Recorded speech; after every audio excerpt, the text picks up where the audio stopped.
ಸ್ಥಾನದಿಂದ ಇಳಿಬೇಕು, ಮುಖ್ಯಮಂತ್ರಿ ಆಗ್ಬೇಕನ್ನೋ ಕಾರಣದಿಂದ ಸರ್ಕಾರದ ಖಜಾನೆಯನ್ನು ಖಜಾನೆ ಖಾಲಿ ಮಾಡೋದಾಗ್ಲಿ, ಅವರು ಹೈಕಮಾಂಡಿನ ಕಾಂಗ್ರೆಸ್ ಅಂತ ಭರ್ತಿ ಮಾಡಂತ ಫುಲ್ ಮಾಡಂತ ತುಂಬಾ ತೂಕದಿಂದ ಎಲ್ಲ ಹಣವನ್ನು ತರ ಬಳಕೆ ಮಾಡಿಕೊಂಡು ಎಲ್ಲವನ್ನು ಸರ್ಕಾರದ ಹಣವನ್ನು ಏನೇನು ಪೋಲ್ ಮಾಡಬೇಕಾಗುತ್ತೆ, ಎಲ್ಲೆಲ್ಲಿ ಭ್ರಷ್ಟಾಚಾರ ಆಗುತ್ತೆ ಎಲ್ಲವನ್ನು ಮಾಡಿಕೊಂಡು ಇವತ್ತು ಸರ್ಕಾರದ ಖಜಾನೆ ಖಾಲಿ ಮಾಡ್ತಾರೆ. ರಾಜ್ಯ ಸರ್ಕಾರದ್ದು ಆ ಖಜಾನೆ ತುಂಬುತ್ತಾರೆ ಅಂದ್ರೆ ಹೈಕಮಾಂಡ್ಯದಲ್ಲಿದ್ದಂತ ಕಾಂಗ್ರೆಸ್ನ ಖಜಾನೆಯನ್ನು ತುಂಬುವಂತ ಕೆಲಸ ಇವತ್ತು ಕಾಂಗ್ರೆಸ್ ನಾಯಕರು ಎಲ್ಲರೂ ಕೂಡ ಬಂದಿದ್ದಾರೆ. ಇವತ್ತು ನಮ್ಮ ಬೈ ಎಲೆಕ್ಷನ್ ಕರ್ನಾಟಕ ರಾಜ್ಯದಲ್ಲಿ 2 ಬೈ ಎಲೆಕ್ಷನ್ ನಡೀತಾ ಇದಾವ.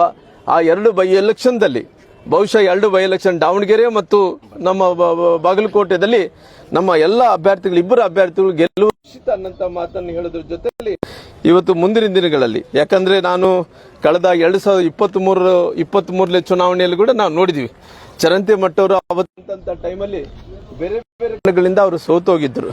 ಆದ್ರೆ ಇವತ್ತು 2023 ನಡೆದಂತ ತಪ್ಪನ್ನು ಬಾಗಲಕೋಟೆ ಜನರು ಮಾಡಲ್ಲ ಅಂತೇಳಿ ನಾನು ತಿಳ್ಕೊಂಡಿದ್ದೀನಿ. ಯಾಕಂದ್ರೆ ಇವತ್ತು ಎಲ್ಲಾ ವಿಚಾರಗಳನ್ನು ಕೂಡ ಗೊತ್ತಿರೋ ಕಾರಣ ಇವತ್ತು ಪುನಃ ಯಾವ ರೀತಿಯಲ್ಲಿ ಅಂದ್ರೆ 2028 ನಡೆಯುವಂತ ಚುನಾವಣೆಗೆ ಇವತ್ತು ಬಾಗಲಕೋಟೆ ಚುನಾವಣೆ ಉಪಚುನಾವಣೆ ನಡೀತಾ ದಿಕ್ಸೂಚಿ ಆಗುತ್ತೆ ಅನ್ನೋ ಮಾತನ್ನು ಕೂಡ ಹೇಳಬೇಕಾಗುತ್ತೆ.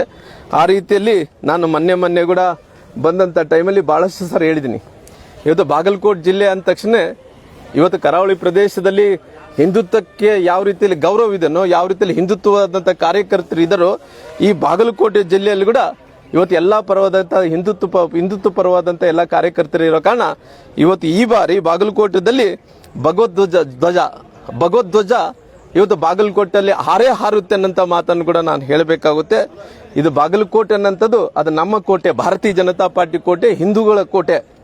ಈ ಹಿಂದೂಗಳ ಕೋಟೆಯಲ್ಲಿ ಭಾರತೀಯ ಜನತಾ ಪಾರ್ಟಿ ಕೋಟೆಯಲ್ಲಿ ಅದು ನಮ್ಮ ಕೋಟೆ ಆಗಿರೋ ಕಾರಣ ಈ ಬಾರಿ ನಮ್ಮ ಅಭ್ಯರ್ಥಿ ಗೆಲ್ತಾರೆ ಅನ್ನೋ ವಿಶ್ವಾಸ ಇದೆ. ನಾನು ಜಯಂತ್ಯೋತ್ಸವ, ಶಿವಾಜಿ ಮಹಾರಾಜ್ ಅವರ ಜಯಂತ್ಯೋತ್ಸವದಲ್ಲಿ ಇಲ್ಲಿ ಬಂದಂತ ಟೈಮಲ್ಲಿ ಸಾಕಷ್ಟು ಹಿಂದೂಗಳ ಮೇಲೆ, ಶಿವಾಜಿ ಮಹಾರಾಜರ ಎಲ್ಲ ಅನ್ವಯಗಳ ಮೇಲೆ, ಅವರು ಶಿಷ್ಯಂತರ ಮೇಲೆ ಎಲ್ಲ ಕೂಡ ಕಲ್ಲು ತೂರಾಟವನ್ನು ಮಾಡಂತ ಕೆಲಸ ಮಾಡಿದ್ರು. ಇವತ್ತು ಬಹಳಷ್ಟು ಎಲ್ಲ ನಮ್ಮ ಕಾರ್ಯಕರ್ತರಿಗೆ ಸುಳ್ಳು ಪ್ರಕರಣಗಳು ಹಾಕಿ ಅವರು ಜೈಲಿಗೆ ಹಾಕುವಂತ ಕೆಲಸ ಮಾಡಿದ್ರು. ಅವ್ರ ಮಧ್ಯೆ ಯಾರು ಶಿವಾಜಿ ಮಹಾರಾಜರವ್ರ ಪ್ರಶ್ನೆ ನಡೆಯುವಂತ ಕಲ್ಲು ತೂರಾಟ ಮಾಡಿದ್ರು, ಅವ್ರ ಮಧ್ಯದಲ್ಲಿ ಚುನಾವಣೆ ಮಾಡ್ತಾರೆ. ಅವ್ರ ಮಧ್ಯದಲ್ಲಿ ಇವತ್ತು ಚುನಾವಣೆಯನ್ನು ಕೂಡ ನಡೀತಾ ಇದೆ ಈ ಬೈ ಎಲೆಕ್ಷನ್ ದಲ್ಲಿ. ಹಂಗಾಗಿ ಈ ಚುನಾವಣೆಯಲ್ಲಿ ಕಾಂಗ್ರೆಸ್ಗೆ ಇವತ್ತು ತಕ್ಕ ಪಾಠವನ್ನು ಕೂಡ ಕಲಿಸಂತ ಕೆಲಸ ಮಾಡ್ತಾರ.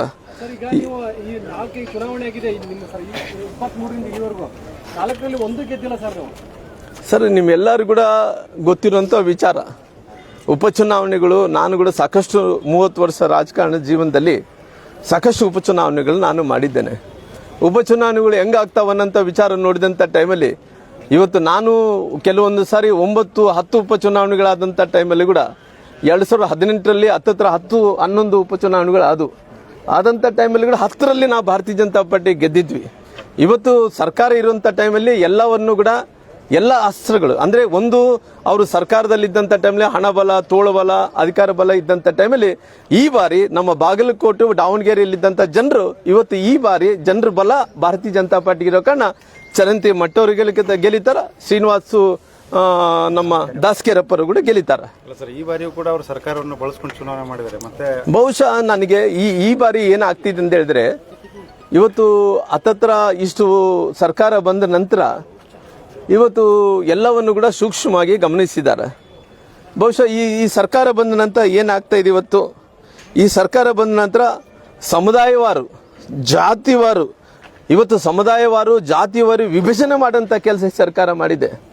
ಇವತ್ತು ವಿಭಜನೆ ಜಾತಿವಾರು, ಸಮುದಾಯವಾರು ವಿಭಜನೆ ಮಾಡಿದಂತ ಸಂದರ್ಭದಲ್ಲಿ ಕೇವಲ ಇವತ್ತು ಬಾಗಲಕೋಟೆದಲ್ಲಿ ಒಂದೇ ಅಲ್ಲ, ಇವತ್ತು ಬಾಗಲಕೋಟೆದಲ್ಲಿ ಮೊನ್ನೆ ನಡೆದಂತ ಶಿವಾಜಿ ಮಹಾರಾಜ್ ಅವರ ಜಯಂತ್ಯೋತ್ಸವ ಸಂದರ್ಭದಲ್ಲಿ ಕಲ್ಲು ತೂರಾಟ ಮಾಡಂತ ಕೆಲಸ ಮಾಡಿದ್ರು.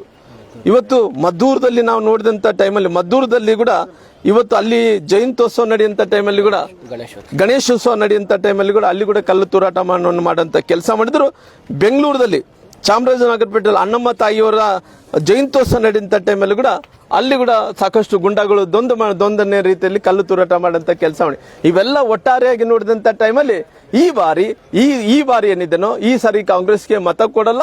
ನೀವು ಮಾಡಿದಂತ ಎಲ್ಲ ಭ್ರಷ್ಟಾಚಾರಗಳು ಎಲ್ಲೊಂದು ಕಡೆ ಕೊನೆ ಆಗಬೇಕಲ್ಲ. 2028 ಚುನಾವಣೆಗೆ ಇಲ್ಲಿಂದನೇ ದಿಕ್ಸೂಚಿ ಆಗಬೇಕು, ಬಾಗಲಕೋಟೆ ದಾವಣಗೆರೆಯಿಂದ ದಿಕ್ಸೂಚಿ ಆಗಬೇಕನ್ನಂತ ಕಾರಣದಿಂದ ಇಲ್ಲಿಂದನೇ ಕಾಂಗ್ರೆಸ್ಗೆ ಕೌಂಟ್ ಡೌನ್ ಪ್ರಾರಂಭ ಆಗುತ್ತೆ ಅನ್ನೋ ಮಾತನ್ನು ಕೂಡ ಹೇಳಬೇಕಾಗುತ್ತೆ.